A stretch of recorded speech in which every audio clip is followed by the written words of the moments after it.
जय हिंद दोस्तों, रक्षित खन्ना के चैनल में आपका स्वागत है। दोस्तों कैसे हैं आप? उम्मीद करता हूं कि आप अच्छे होंगे। दोस्तों आज के इस वीडियो में मैं आपको 4 महत्वपूर्ण जानकारियां दूंगा। जैसे कि दोस्तों आप पीछे बोर्ड पे देख रहे हैं, कौन सी 4 जानकारियां मैं आपको देने वाला हूं।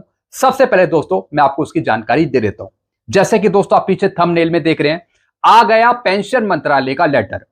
8 सीपीसी पर पेंशन मंत्रालय का लेटर जारी। पेंशनर्स कर्मचारियों में खुशी। रक्षा मंत्री को दिया लेटर, अब मिल जाएगा। अब 8 सीपीसी का गठन। जी हां दोस्तों सोशल मीडिया पे और व्हाट्सएप पे एक लेटर दिखाया जा रहा है डीओपीटी का, कार्मिक विभाग का, पेंशन मंत्रालय का, और देखकर बताया जा रहा है कि यह लेटर 8 सीपीसी का है। यानी 8 सीपीसी में जिन अध्यक्षों की नियुक्ति होनी है वो नियुक्ति सरकार ने कर ली है, और साथ ही साथ टर्म ऑफ रेफरेंस भी जारी कर दिए गए हैं, ऐसा बताया जा रहा है सोशल मीडिया पे। और दोस्तों ये लेटर कल से ही व्हाट्सएप ग्रुप में घूम रहा है। तो दोस्तों क्या वाकई भारत सरकार ने 8 सीपीसी के टर्म ऑफ रेफरेंस जारी कर दिए हैं या फिर अध्यक्षों की नियुक्ति कर दी है, जैसा कि बताया जा रहा है सोशल मीडिया पे? सच्चाई से अवगत मैं आपको कराऊंगा, सच्चाई मैं आपको बताऊंगा लेटर दिखाकर। फिर दोस्तों एक और मैं आपको जानकारी दूंगा, हवलदार को मिली नायब सूबेदार की पेंशन। जी हां दोस्तों, एक पेंशनर है जिनका रैंक है हवलदार, 24 साल सर्विस है। रिकॉर्ड ने इनको एमएसपी नहीं दी। रिकॉर्ड ने साफ मना कर दिया कि इनको एमएसपी नहीं मिलेगी, बल्कि दोस्तों ये हवलदार 2006 के बाद आए हैं। किस वजह से रिकॉर्ड ने इनको एमएसपी नहीं दी, इसका कारण बताऊंगा आगे। और दोस्तों साथ ही साथ इनका केस दिल्ली एएफटी चला गया एमएसपी लेने के लिए। क्या है पूरा मामला, जजमेंट दिखाकर आगे समझाऊंगा। ऐसा आपके साथ भी हो सकता है, तो जरा सतर्क रहिए एमएसपी लेने के मामले में। पूरी स्टोरी आगे समझाऊंगा। फिर दोस्तों एक और मैं आपको जानकारी दूंगा, रक्षा मंत्री को लेटर 8 सीपीसी का। जी हां दोस्तों एक लेटर भेजा गया है रक्षा मंत्री जी को 8 सीपीसी पर। पूर्व सैनिक, डिफेंस पेंशनर्स, जवान नाराज हैं रक्षा मंत्री जी से, भारत सरकार से। और दोस्तों एक नोटिंग आई है पेपर में, वो मैं आपको समझाऊंगा कि किस चीज का लेटर भेजा गया है 8 सीपीसी पर रक्षा मंत्री जी को, आगे समझाऊंगा। फिर दोस्तों लास्ट इंफॉर्मेशन मैं आपको दूंगा, स्पर्श पीसीडीए ने जारी करी सूचना। जी हां दोस्तों, पूर्व सैनिकों के लिए, जवानों के लिए, डिफेंस सिविलियंस के लिए, जो आर्म फोर्स के पेंशनर्स हैं उनके लिए स्पर्श पीसीडीए ने एक नोटिफिकेशन जारी करा है। क्या है पूरा नोटिफिकेशन, आगे समझाऊंगा। तो दोस्तों इन 4 विषयों पर मैं बात करने वाला हूं। वीडियो में आगे बढ़ने से पहले एक छोटी सी अपील मैं आपसे करूंगा, और अपील है चैनल सब्सक्राइब की। देखने में आया है 34.1% ऐसे पेंशनर्स हैं, फैमिली पेंशनर्स हैं जो बिना चैनल सब्सक्राइब किए ही वीडियो देख रहे हैं, जिससे क्या हो रहा है, मेरी जानकारियां, वीडियो के नोटिफिकेशन उन तक सही समय पर नहीं पहुंच रहे। तो दोस्तों मैं आपसे अपील करता हूं, आग्रह करता हूं कि अगर आप पहली बार मेरे चैनल पे विजिट करते हैं या फिर मेरा वीडियो देखते हैं, तो दोस्तों सबसे पहले आप चैनल को सब्सक्राइब कर लीजिए, ताकि मेरी जानकारियां, इंफॉर्मेशन, वीडियो के नोटिफिकेशन आपको तुरंत मिल पाए। चैनल का नाम है रक्षित खन्ना। चैनल सब्सक्राइब करने के या फिर वीडियो देखने के आपको एक भी पैसे नहीं देने। साथ ही साथ जित पेंशनर्स ने चैनल को सब्सक्राइब किया है 65%, तो दोस्तों इस परसेंटेज को बढ़ाकर 100% करें चैनल को सब्सक्राइब करके, क्योंकि इस चैनल के माध्यम से आपको सटीक, ऑथेंटिक और सही जानकारियां दी जाती हैं। तो चैनल को सब्सक्राइब करना मत भूलेगा।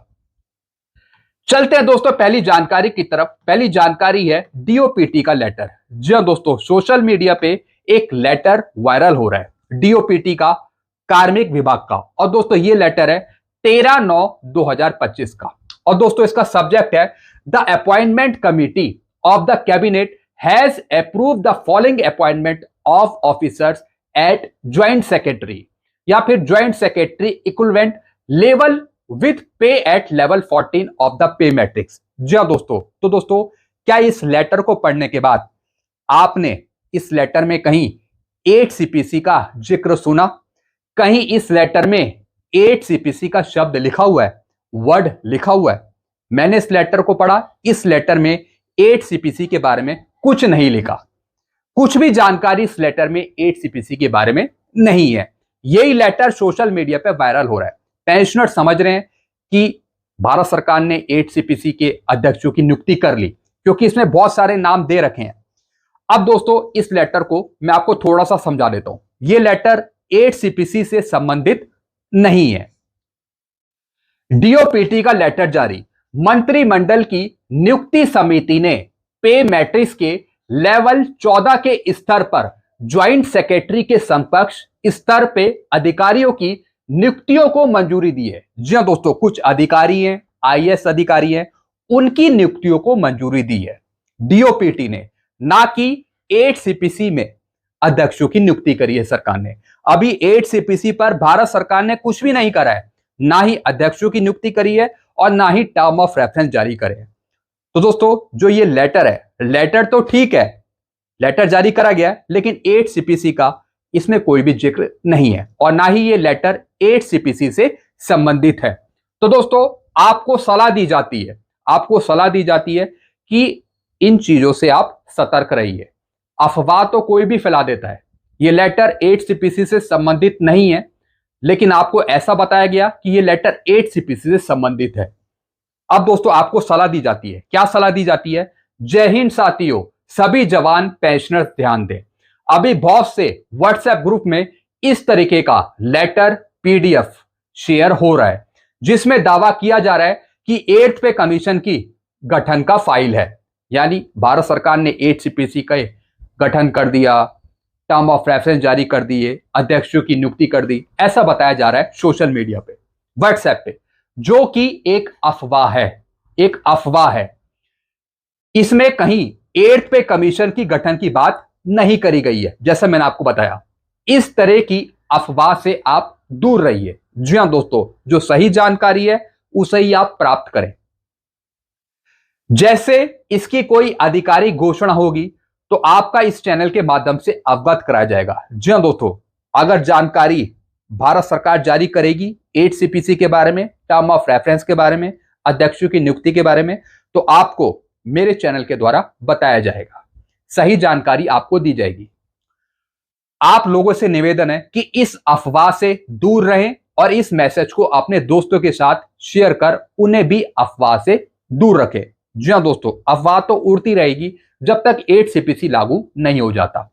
आपको समझना है कि सही क्या है, गलत क्या है। हालांकि मैं अपने चैनल के माध्यम से, वीडियो के माध्यम से आपको बताता रहता हूं कि क्या चीज गलत है और क्या चीज सही है। तो दोस्तों ये लेटर 8 सीपीसी से संबंधित नहीं है। भारत सरकार ने अभी तक कुछ भी नहीं किया। चलते हैं दोस्तों दूसरी जानकारी की तरफ। हवलदार को मिली नायब सूबेदार की पेंशन, रिकॉर्ड ने एमएससीपी नहीं दी, यह कहकर कि एमएससीपी 1/1/2006 से लागू नहीं बल्कि 1/9/2008 से है। जी हां दोस्तों एक पेंशनर है जिनका रैंक है हवलदार, 24 साल इनकी सर्विस है, इनको नायब सूबेदार की पेंशन मिलनी चाहिए, इनको एमएससीपी मिलनी चाहिए। और दोस्तों ये रिटायर हुए थे 2007 में। रिकॉर्ड ने इनको एमएससीपी नहीं दी, यह कहकर कि 1/1/2006 से एमएससीपी लागू नहीं है, एमएससीपी लागू है 1/9/2008 से, ऐसा रिकॉर्ड ने कहा। जी हां दोस्तों मैं आपको एक जजमेंट भी दिखाऊंगा दिल्ली एएफटी का। यह पूरा मामला दिल्ली एएफटी चला गया। दोस्तों जैसा मैंने आपको बताया, ये हवलदार रिटायर हुए थे 31/3/2007 को, 24 साल सर्विस करके। एएफटी दिल्ली ने कहा कि एमएससीपी लागू है 1/1/2006 से। जी हां दोस्तों, एमएससीपी जो लागू है वो लागू है 1/1/2006 से, ना कि 1/9/2008 से। यही जानकारी एएफटी दिल्ली ने दी। एमएससीपी के लाभ से वंचित नहीं किया जा सकता, एमएससीपी मिलेगी। जी हां दोस्तों, अब दोस्तों मैं आपको एएफटी का ऑर्डर दिखा रहा हूं। ये अभी का ही ऑर्डर है, इसी साल का, मार्च 2025 का। जी हां दोस्तों, एएफटी दिल्ली ने साफ लिख दिया कि इनको एमएससीपी नायब सूबेदार की पेंशन मिलेगी। दोस्तों ये रिटायर हो गए थे 31/3/2007 को, लेकिन रिकॉर्ड ने लिखा कि एमएससीपी लागू है 1/9/2008 से। रिकॉर्ड ने गलत कहा, लेकिन दोस्तों एएफटी दिल्ली ने साफ कहा कि एमएससीपी लागू है 1/1/2006 से। यानी 1/1/2006 के बाद जो भी पेंशन आया होगा, अगर वो एमएससीपी लेने के लिए एलिजिबल है तो फिर उसे एमएससीपी मिलेगी।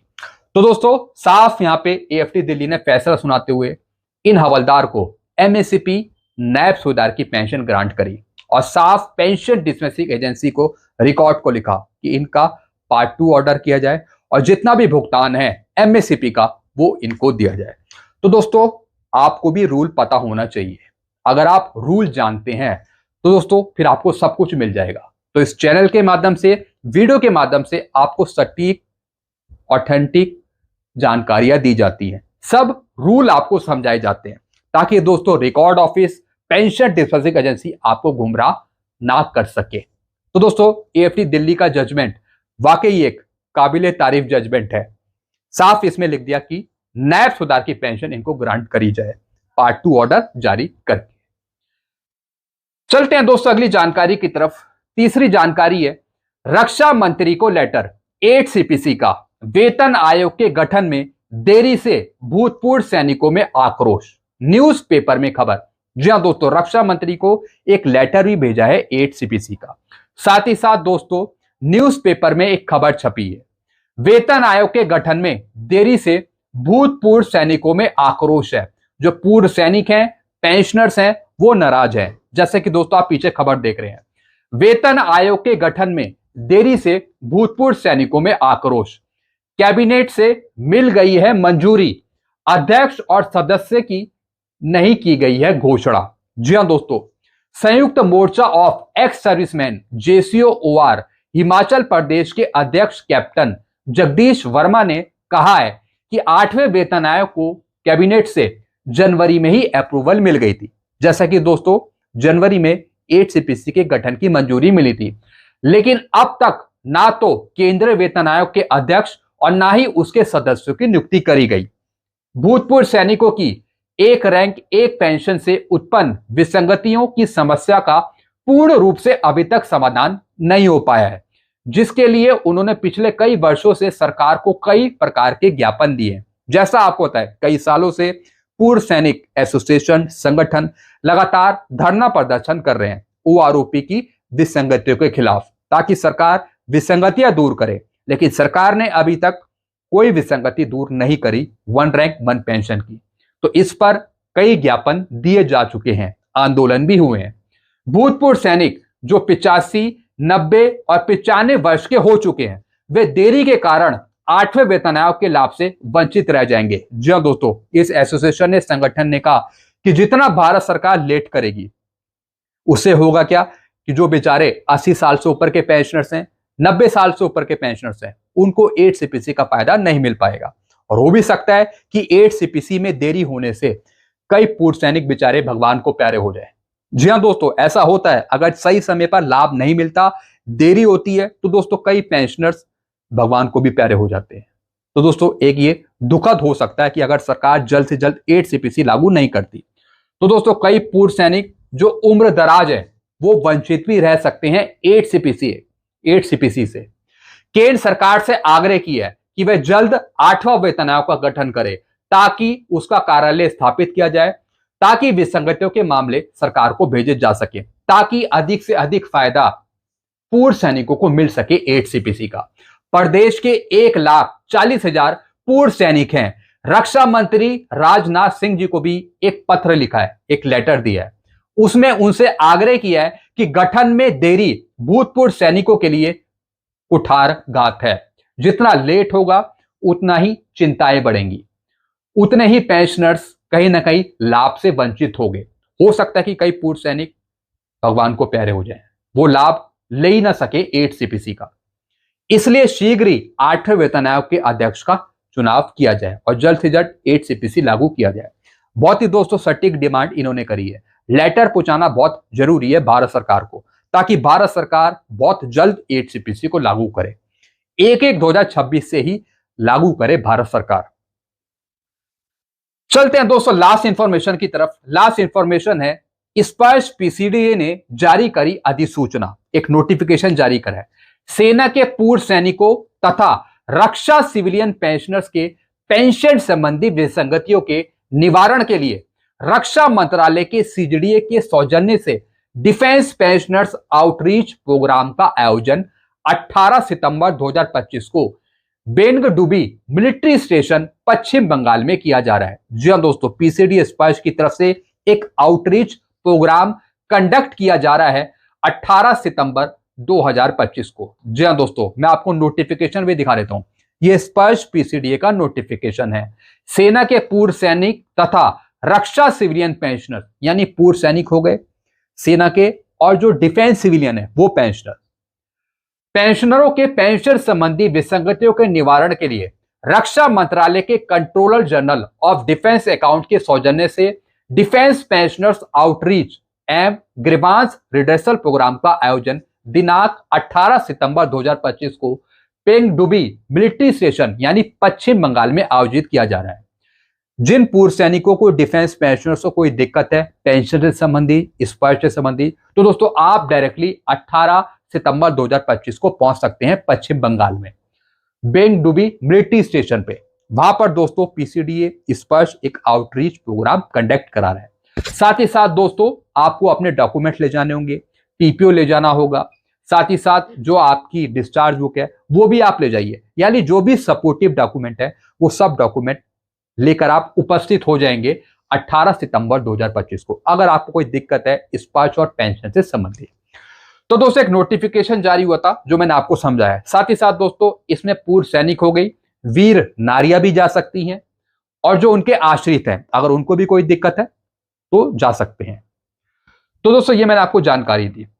कोई और दिक्कत है तो दोस्तों आप नीचे भी कमेंट कर सकते हैं। बाकी दोस्तों सारी जानकारियों के नोटिफिकेशन आप मेरे से ले सकते हैं व्हाट्सएप पे जुड़ के। तो दोस्तों यही सब जानकारियां थी जो मैंने आपको दी है। इसके रिगार्डिंग आपको और कुछ पूछना हो तो आप नीचे कमेंट कर सकते हैं। ऐसी जानकारियां, एडवांस जानकारियां आपको मिलती रहेगी इस चैनल के माध्यम से। बाकी आपके अपने विचार के हैं, जरा कमेंट करके आप बता सकते हैं। तो ऐसी जानकारियां आपको लगातार मिलेंगी। तो दोस्तों सारी जानकारियां पाने के लिए आप चैनल को सब्सक्राइब कर लीजिए। चैनल का नाम है Rakshit Khanna. Thank you so much.